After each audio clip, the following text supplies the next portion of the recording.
Assalamualaikum warahmatullahi wabarakatuh. Selamat tengah hari buat anda semua. Anda bersama dengan saya, Raja Sofi Raja Arif. Dan hari ini dalam dunia wanita, kami nak kongsikan satu aktiviti yang sangat menarik buat anda semua. Bagi yang minat untuk menunggang kuda, kena dengar betul-betul. Sebab hari ini kita akan kongsikan beberapa tips daripada Cik Puan kita kat sini untuk kita tahu apakah antara perkara yang perlu kita lakukan sebelum kita menunggang kuda. Dan kita tahu menunggang kuda merupakan satu aktiviti sukan sunnah. Jadi sama-sama kita amalkan ataupun didik anak-anak kita sama-sama untuk melakukan aktiviti-aktiviti yang menarik. Yang penting adalah kita galakkan anak-anak kita melakukan aktiviti seperti sukan, apa-apa sukan pun. Tapi hari ini kita nak khususkan kepada anda semua iaitu berkuda. Dan bersama dengan saya, Cik Nur Ashikin Diana selaku penunggang kuda. Assalamualaikum. Salam. Okey, jadi Cik Diana, kita tahu Cik Diana memang suka sangat orang kata bersukan berkuda ni sendiri kan. Jadi boleh tak kongsi pengalaman mula-mula naik kuda tu, macam mana perasaan dia? Okey. Silakan.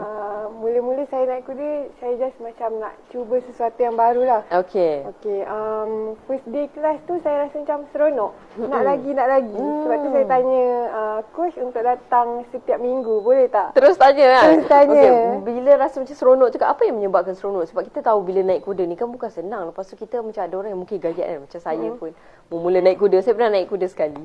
Tapi perasaan tu rasa macam, ya Allah, aku ni jatuh juga ni kan. Macam mana boleh macam rasa macam benda tu menarik minat dan boleh mengatasi rasa gayat, rasa takut tu sendiri? Okey, macam saya sebab saya bukan jenis suka binatang sangat. Okey. Tapi bila saya decide untuk masuk kelas berkuda tu, saya tak fikir saya akan jatuh.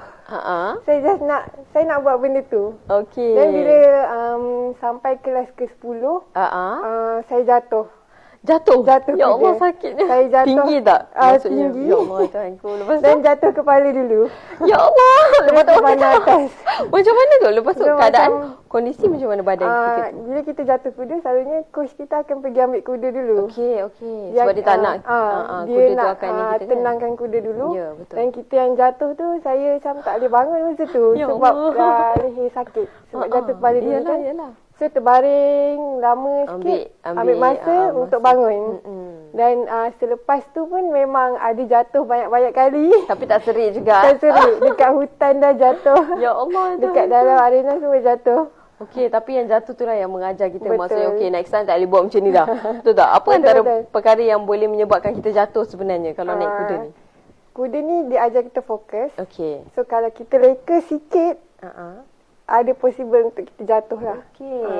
Sebab yang Sofi tahu macam contoh kalau macam kuda tu, kita punya mata kuda tu adalah mata kita. Dia tahu apa yang kita pandang, apa yang kita tengok. Maksudnya kalau kita naik kuda, janganlah kita pandang ke kiri, ke kanan macam tu. Maksudnya kuda kita akan ikut dan dia pun akan ikut jalan tu, betul tak? Even kita nak belok ke kiri atau kanan, kita dah pandang jalan tu. Okey. Berat badan kita tu dah alihkan Dia. Jadi dia tahu bila masa nak kena belok, kiri kanan. Jadi kena hati-hati kan bila menunggang kuda tu. Kita kena tahu apa yang kita nak. Sebab tu macam Diana kongsikan tadi kan, kita kena fokus. Betul. Maksudnya janganlah kita kata tiba-tiba nak tengok air terjun pula.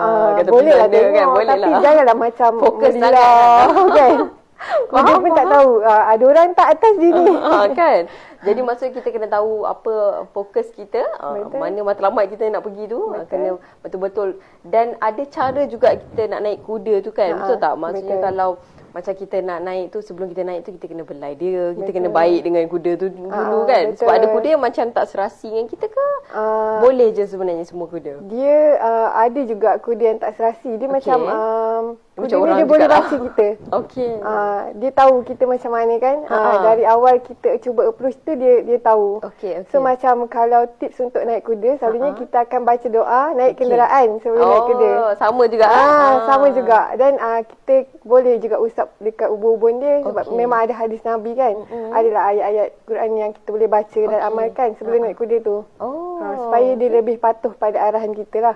Tapi kebanyakannya itu yang macam simple benda yang kita boleh buat. Tapi yang lebih lanjut still kita dengan kuda tu memberi arahan tu macam mana.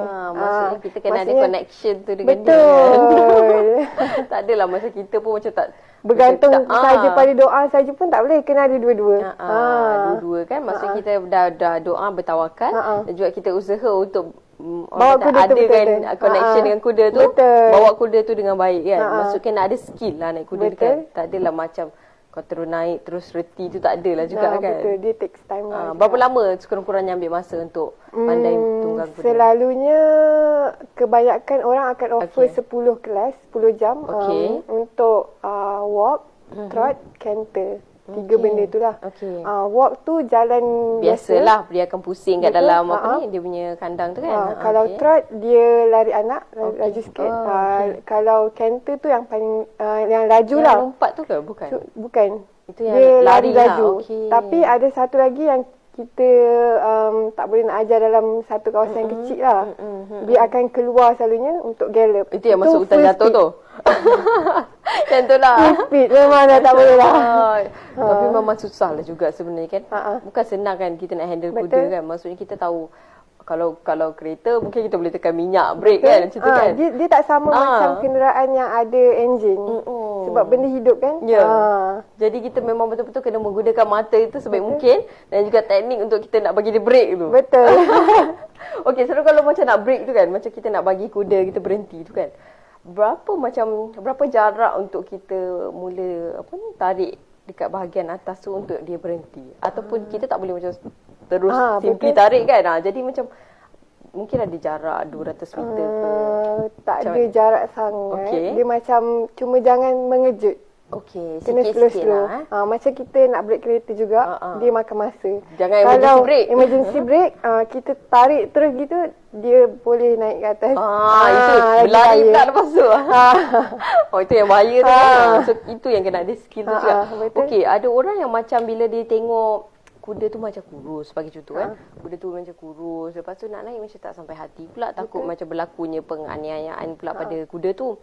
Tapi sebenarnya ada skill dan juga tips yang boleh kita lakukan untuk kita naik, kita tunggang kuda tu. Dan sama ada kuda tu sesuai untuk ditunggang atau tidak. Mungkin boleh kongsikan Lidian sendiri. Saya suka nak highlight perkara ni tentang macam kan kita selalu pergi kat pantai, selalu ada orang buat joyride, kita rasa excited nak naik kan. Mungkin tapi ada setengah orang dia rasa kesian, kuda ni kurus. Kurus sangat lah. Tak sampai hati. Tapi saya suka bagi tahu yang kuda memang haiwan tunggangan. Kita boleh naik dia. Walaupun dia kurus. Tengok sampai nampak tulang ke tak ke. Okey. Kena tengok dulu betul. Tips pertama dia saya rasa kena tanya dulu owner kuda tu. Bila waktu kuda ni bekerja. Kalau kita tanya dia kata dari pagi sampai malam. So kita sendiri boleh fikir bila dia rehat. Betul kan? Kalau kita rasa macam terlalu lama untuk kuda ni bekerja, better tak payahlah naik. Kita rasa macam tu lah. Mungkin kita boleh sedekahkan sikit duit untuk owner kuda tu beli makanan kuda, tapi kita tak naik. Itu sedekah yang biasalah kan. Untuk kuda pun okey juga. Dan waktu bekerja kuda tu, makan dia macam mana. Itu antara perkara yang perlu kita tahulah kan. Sebab ada haiwan yang kita tak boleh naik kan. Tapi kuda memang kita boleh naik. Sebab dia memang tunggangan kan. Betul. Dan ada kuda yang macam kadang kita tengok saiz dia kecil, tapi dia mampu untuk buat benda berat. Macam contoh kuda padi kan. Betul. Padi kan kecil kan. Tapi tenaga dia selalunya untuk kereta kuda. Ada kuda yang badan dia besar, tapi dia tak boleh nak tarik kereta. Betul kan. Kena tanya orang yang pakar juga dalam benda tu kan. Betul. Sebab kuda ni pun ada banyak jenis dia. Ada banyak saiz dia kan. Betul. Kadang-kadang kuda yang lagi kecil tu lagi nakal. Sebab betul. orang kata kan, kenapa awak tak naik poni untuk saiz badan awak kan. Sebenarnya poni tu lagi susah nak bawa. Susah kita nak handle. Betul. Sebab macam anak kecil kan. Anak-anak kecil, dia lagi kecil lagi banyak akal. Banyak akal. Idea berlari sana sini kan. Macam tu lah juga lagi poni tu. Betul.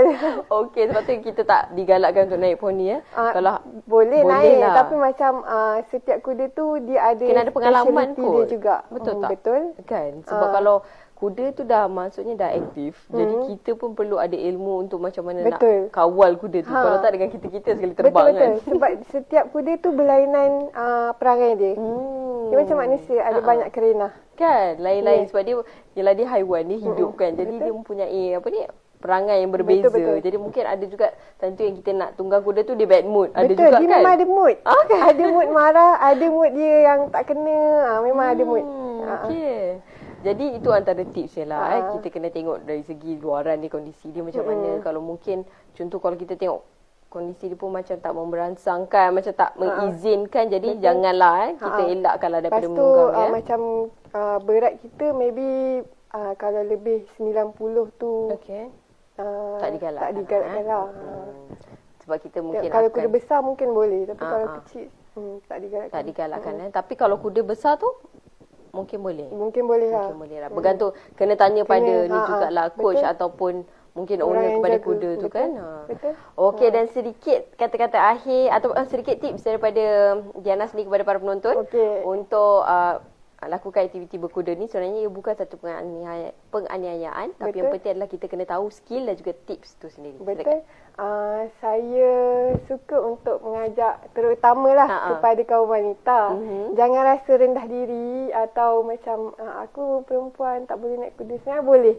Perempuan boleh naik kuda sebab kuda ni dalam sukan berkuda dia tak ada kategori khas untuk wanita sahaja atau lelaki sahaja. Dua-dua ni akan bergabung untuk satu sukan tu. Dia tak ada bagi-bagi Tak ada bahagi-bahagi ini untuk lelaki, ni untuk perempuan. Semua orang boleh naik dan dia ada manfaat sendiri untuk perempuan dan juga lelaki. Dari kesihatan dan macam-macam aspek sebenarnya. Betul, dari segi pinggang kita kan. InsyaAllah. Kalau perempuan naik kuda dia cantik lah, awet muda. Okey, itu tips ya. Okey, lepas ni kena naik lah. Kena cari jap kelas lah. Okey, dan sedikit kata-kata akhir daripada Yana sendiri kepada para penonton. Kalau nak join, mungkin nak tahu dengan lebih lanjut ke dekat Instagram ke, kalau ada share boleh, apa-apa. Sebab saya bercadang untuk buat buku tentang kuda. InsyaAllah dalam masa 2 bulan ni lah kita cuba. Kalau nak pre-order pun boleh juga dekat Instagram Rashikin Diana. Okey. Itu dia, terima kasih saya ucapkan kepada Cik Nur Rashikin Diana selaku penunggang kuda. Terima kasih banyak. Sama. So satu ilmu yang sangat memberi manfaat buat Sophie dan juga para penonton. Sebab kita tahu sebenarnya bukan mudah untuk kita menunggang kuda. Ada banyak skill yang perlu kita tahu. Sekurang-kurangnya 10 sesi tadi kelas untuk kita belajar, barulah kita boleh menunggang kuda dengan baik. Jadi apa pun kita kena galakkan anak-anak kita untuk melakukan aktiviti ataupun sukan sunnah, insya-Allah. Terima kasih kepada penaja saya, iaitu daripada Haki untuk baju saya sendiri, Lauria untuk bunga kita, dan juga Saradia untuk saya punya pin ni, dan juga Purple Lavender untuk bunga, dan juga Lauria untuk set kita. Terima kasih banyak penaja, dan kita berhenti berehat seketika, kembali lagi selepas ini dalam Dunia Wanita.